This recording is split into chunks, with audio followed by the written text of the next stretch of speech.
This is one of those questions that you are aware that you're dealing with the finest, most delicate china of a person's heart.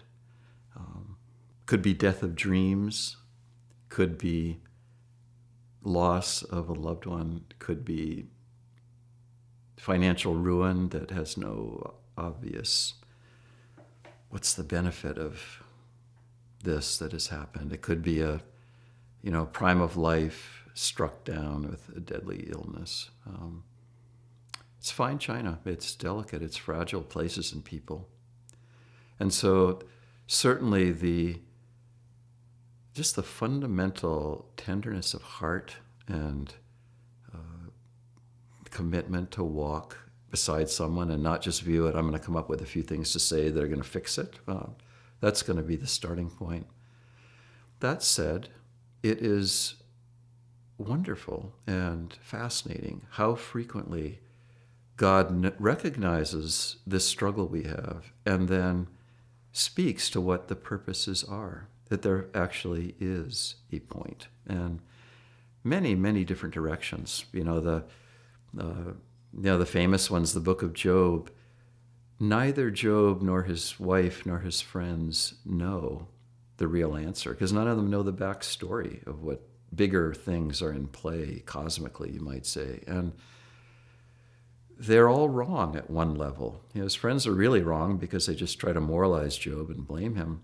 And Job is wrong because though his faith is true, Job doesn't realize that there are bigger things going on. And God has a purpose of deepening his faith to the extent that Job says, it was as though before I had just heard about you, but now I know you.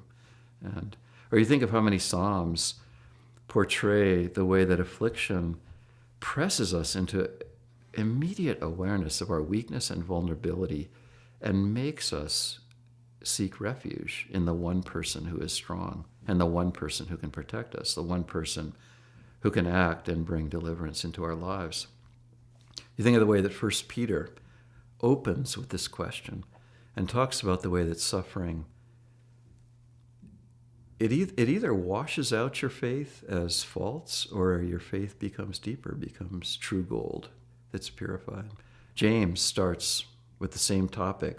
Romans, it breaks in at a couple points, Romans 5 and Romans 8. And again, interestingly, that in Romans, that suffering is the context in which we actually come to know the love of God.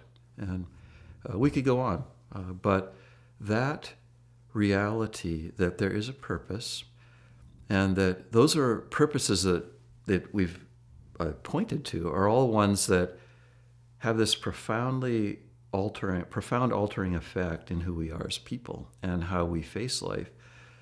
You might say then the ultimate purpose that is again, no timetable on this, but it's this payoff is the way that Paul in the beginning of 2 Corinthians anchors our ability to help other people in the way that we process our own afflictions. So there is something about what I come to in dealing with my own afflictions that is the basis of an ability to comfort other people in whatever they are going through.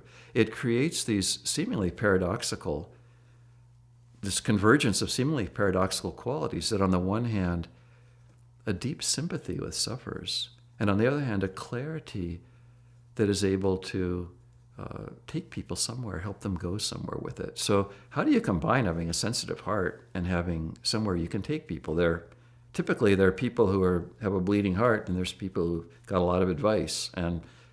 But to put those two together is just remarkable and something different from either of our natural human tendencies. So there is hope, and there's hope in the midst of someone's afflictions, even though they seem so bitter that there's no possible purpose. There is a place that it can go that is good.